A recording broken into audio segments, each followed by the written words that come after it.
குறிய பேரறிஞர் அண்ணாவுக்கு பின்னாலே அந்த பெருமை கிடைத்தது ஒருவருக்கு உண்டென்றால் அது நம்முடைய தலைவர் வைகோவுக்கு தான். 60 ஆண்டு கால உழைப்பு, ஒரு நாள் அல்ல, ஒரு மாதம் அல்ல, ஒரு வருடம் அல்ல. இந்த தமிழ் மண்ணுக்கு பேரறிஞர் அண்ணா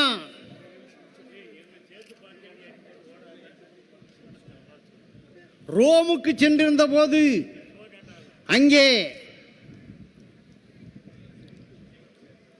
ரோமுடைய பாதிரியார் கேட்கிறார், உங்களுக்கு என்ன வேண்டும் என்று கேட்கின்றார். போப்பாண்டவர் கேட்டபோது பேரறிஞர் அண்ணா சொன்னார், கோவா விடுதலை வீரனை நீங்கள் விடுதலை செய்ய வேண்டும், அவன் போர்ச்சுக்கல் சிறையிலே இருக்கிறான் என்று சொன்னபோது அதேபடி இந்த போப் செய்தார்.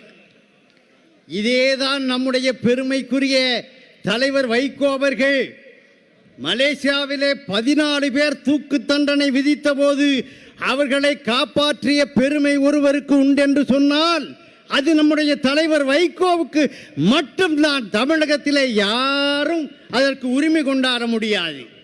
பேச்சுன்னா இங்கே பாருங்க, நீங்கள் எல்லாம் அப்படி உட்காரலாம், எல்லாம் இருக்கைகள் நிறைய இருக்கு, எல்லாரும் இருக்கைகள் ஒரு இருக்கை கூட காலி இல்லை என்பது போல நீங்கள்லாம் அமரணும்.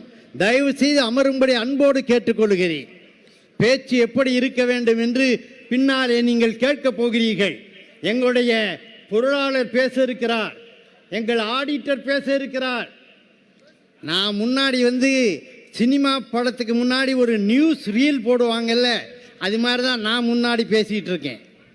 உண்மையான சினிமா பின்னாடி வர இருக்குது. உழைப்பு என்று எடுத்துக்கொண்டால் பேரறிஞர் அண்ணா தான் உழைப்பு. பேரறிஞர் அண்ணாவுக்கு சென்னையிலே சொந்தமாக ஒரு வீடு தவிர அவருக்கு சொத்து கிடையாது. எங்கள் தலைவர் வைகோவுக்கும் சென்னையிலே ஒரு வீடு தவிர எந்த சொத்தும் கிடையாது. மதுவிலக்குக்காக தன்னையே அர்ப்பணித்தவர் பேரறிஞர் அண்ணா. நான் மதுவை உள்ளே விடமாட்டேன் என்று சொன்னார். எங்கள் கிராமத்தில் சொல்லுவான், தண்ணி குடிக்கிறப்ப மேலே அண்ணாந்து குடிக்கணுமா. ஏன் அண்ணாந்து குடிக்கணும் தெரியுங்களா? மழை தானே மேகம், அந்த மேகத்துக்கு நன்றி சொல்லணுமா. சாப்பிட்றப்ப கீழே உட்காந்து தரையில் உட்காந்து பூமியில் தட்டில் இலையில போட்டு தான் குனிஞ்சு சாப்பிடணுமா. ஏன் குனிஞ்சு சாப்பிடணும் தெரியுங்களா? பூமி தாய் தானே இந்த நெல்லையும் காய்கனிகளையும் கொடுத்தது, அதுக்கு நன்றி சொல்றதுக்காக குனிஞ்சு சாப்பிடணுமா.